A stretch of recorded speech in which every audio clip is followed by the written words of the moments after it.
uma noite de silêncio incomum na Ucrânia, Trump pressiona Putin com ameaças econômicas, e o futuro de Elon Musk no governo americano chega ao fim. Enquanto isso, a Ásia Central revela detalhes chocantes sobre um atentado em Mesquita, e um acidente com turistas russos e cazaques abala as praias da Tailândia. Essas são as notícias que você não pode ignorar e que vão definir os próximos passos da guerra, da política global e até do mercado de energia. A Ucrânia respirou aliviada pela primeira vez em meses, nenhuma onda de drones russos cruzou o céu na última noite. Pela primeira vez em 2024, Moscou interrompeu os ataques com os temidos Shahads, segundo autoridades ucranianas. O último bombardeio registrado havia sido às 21 horas do dia 31 de março, quando dois mísseis X-59 e 69 foram lançados de caças táticos na direção de Zaporizhzhia, ambos interceptados pela defesa antiaérea. A última tranquilidade semelhante havia sido em dezembro passado.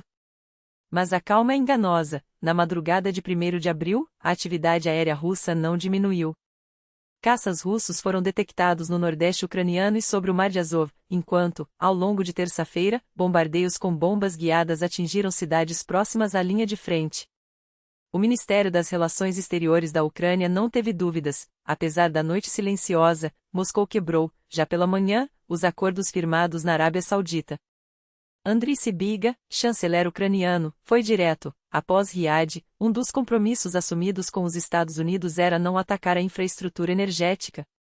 Mas a Rússia continua violando essa promessa. Os estragos já são visíveis. Danos em usinas de Kherson, Kharkiv e na região de Poltava deixaram milhares sem luz. Só nesta manhã, um novo ataque atingiu um ponto crítico em Kherson, mergulhando 45 mil pessoas na escuridão. Enquanto isso, o Kremlin alega ter derrubado 3 drones ucranianos sobre a região de Briansk. Mas ninguém acredita em coincidências. A pressão sobre Putin está aumentando e vem de onde menos se esperava. Donald Trump, que desde janeiro adotou um tom mais conciliador com Moscou, mudou radicalmente o discurso. Depois de meses de tentativas frustradas de mediação, o presidente americano perdeu a paciência. Em um briefing transmitido ao vivo para o mundo, ele deixou claro: ou Putin cumpre sua parte no acordo, ou os Estados Unidos vão estrangular a economia russa. Não quero impor sanções secundárias ao petróleo deles, mas se ele não cooperar, não terei escolha, advertiu Trump, diante de dezenas de câmeras. A mensagem foi recebida em alta velocidade no Kremlin, que, surpreendentemente, já sinalizou disposição para explorar ideias de pacificação e fortalecer laços bilaterais. Mas há um detalhe que Moscou não pode ignorar: Washington deixou claro, em 2 ocasiões nas últimas 24 horas, que não há espaço para manobras. Zelensky não será substituído por decreto, seu mandato só termina com o voto do povo ucraniano. As declarações do Kremlin sobre o governo externo ou a ilegitimidade de Zelensky não têm nenhum peso.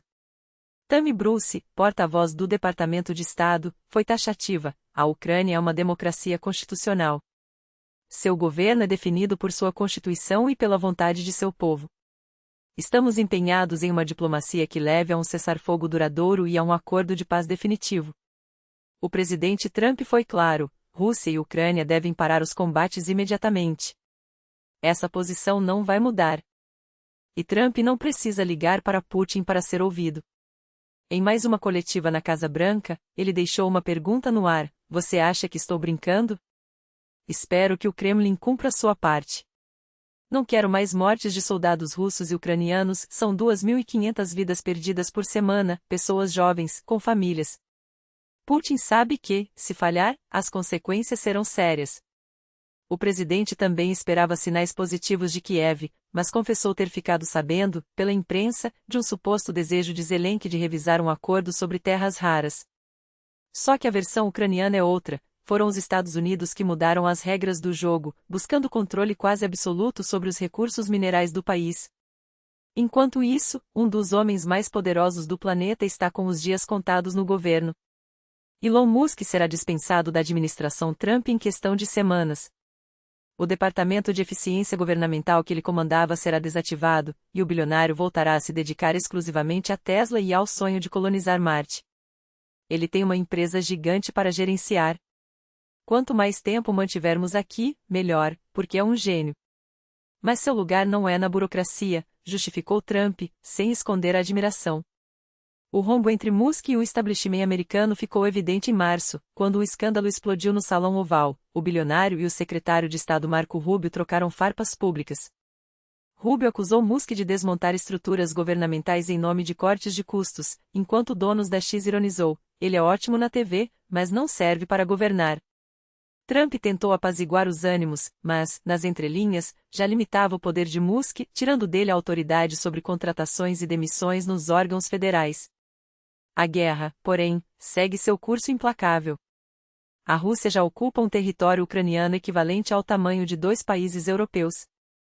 Mas o que era para ser uma vitória se transformou em cidades fantasma. Berdiansk, por exemplo, antes um vibrante balneário com 100 mil habitantes, hoje é apenas uma sombra do que foi. A ocupação não trouxe prosperidade, trouxe abandono. E enquanto o mundo discute acordos e sanções, a realidade no chão é de destruição, medo e uma pergunta que não quer calar: até quando essa guerra vai durar? O que antes era um balneário próspero hoje se assemelha a uma base militar abandonada, como revela o The Telegraph.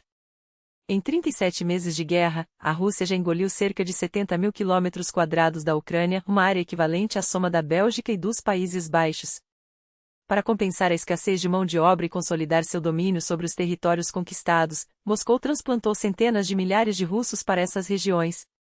São os chamados ancolonos civis ou, na visão ucraniana, ocupantes disfarçados, em sua maioria vindos do Cáucaso. Moradores locais relatam que ruas antes pacatas agora são dominadas por grupos do Dagestão, cujos hábitos e presença têm gerado tensão crescente. Mas o mais alarmante não é apenas a ocupação demográfica, é a naturalização da pilhagem. Putin já trata cidades como Berdiansk como se fossem patrimônio russo, enquanto, nos bastidores, os rumores de negociações mediadas por Donald Trump ganham força. O risco? Que a Ucrânia perca para sempre esses territórios, mesmo que a maioria esmagadora de seus habitantes ainda sonhe com o retorno à vida que tinham antes da invasão. A ironia é cruel: enquanto o mundo discute diplomacia, o Kremlin age como se a guerra já estivesse ganha. Ameaça sobre Taiwan, o dragão mostra as garras. A China não esconde mais suas intenções. Aviação em estado de alerta máximo, frota naval em posição de combate, mísseis prontos para o lançamento. Pequim iniciou um de seus maiores exercícios militares nas águas ao redor de Taiwan, o território que Xi Jinping jurou a reunificar, custe o que custar. Antes mesmo dos manobras, o regime chinês lançou uma ofensiva psicológica, vídeos propagandísticos exibindo o poderio militar, acompanhados de insultos pessoais ao presidente taiwanês, Lai Ching-te, retratado como um parasita, um inseto devorando a ilha. Para Pequim, ele é um separatista, para Taiwan, um líder democraticamente eleito. Chiang Kai, professor da Universidade Nacional de Defesa do Exército de Libertação Popular, deixa claro: esses exercícios demonstram a coordenação impecável entre forças armadas e policiais, além da determinação inabalável da China em garantir o controle sobre Taiwan, conforme o princípio de uma só China. A resposta de Taipei não poderia ser mais firme: estamos preparados para qualquer cenário, declara Karen Ku, porta-voz da presidência. O governo taiwanês não cederá às ameaças. Nossa democracia, liberdade e soberania não são negociáveis. Enquanto o mundo observa, a pergunta que paira no ar é inevitável: até onde Pequim está disposta a ir? E o que acontecerá quando a paciência de Xi Jinping ou sua estratégia de desgaste atingir o limite? Turismo que vira pesadelo. Um passeio paradisíaco em Phuket, Tailândia, terminou em tragédia quando um barco com turistas do Cazaquistão e da Rússia explodiu perto da ilha de Maiton. O navio estava ancorado, a maioria dos 30 passageiros nadava nas águas cristalinas, apenas um homem, a bordo, sofreu queimaduras graves. As causas ainda são desconhecidas, mas este já é o segundo incidente envolvendo russos em uma semana. No final de março, no Egito, uma embarcação turística submersível afundou com as escotilhas abertas, ceifando a vida de 5 cidadãos russos entre os 45 passageiros. Coincidência? Descaso? Ou um padrão preocupante que expõe os riscos de um setor turístico sobrecarregado e mal regulado? Explosão em mesquita, negligência que mata. No Uzbequistão, as autoridades ainda tentam apagar as chamas, literais e metafóricas, após uma explosão em uma mesquita que deixou 3 mortos e 10 feridos. A causa? Vazamento de gás do sistema de aquecimento, acumulado no ambiente até que uma faísca elétrica transformou o local sagrado em uma armadilha mortal. A Procuradoria já abriu investigação por abuso de poder e violação das normas de segurança, enquanto uma comissão governamental promete esclarecer todos os detalhes e evitar novas tragédias. Mas a pergunta persiste: quantas vidas mais serão perdidas até que a prevenção se torne prioridade? O sumiço que acende alertas. A Polônia está em estado de alerta após o desaparecimento de Angelika Mielnikova, porta-voz do Conselho de Coordenação da Oposição Bielorrussa, junto com suas duas filhas. Seus contatos em Varsóvia afirmam: ela não está mais no país. Pior, o celular de Angelika foi rastreado na Bielorrússia desde 19 de março, mas o sinal sumiu em 25 de março. O Conselho denuncia: todas as nossas comunicações internas e dados sensíveis estão protegidos por protocolos rígidos de segurança digital. Se isso for uma operação do regime de Lukashenko, não será apenas um ato de violência política, será a prova de que o Conselho de Coordenação é uma ameaça real à ditadura. Eles têm razão. Regimes autoritários não temem apenas armas ou sanções, temem quem organiza, une e age. Por isso, a caçada a líderes como Angelika não é surpresa, é estratégia. O silenciamento de vozes dissidentes é o primeiro passo para garantir que a opressão continue sem testemunhas. Enquanto isso, o mundo segue girando entre guerras não declaradas, ameaças veladas e tragédias que poderiam ser evitadas. A questão é: até quando vamos assistir sem agir?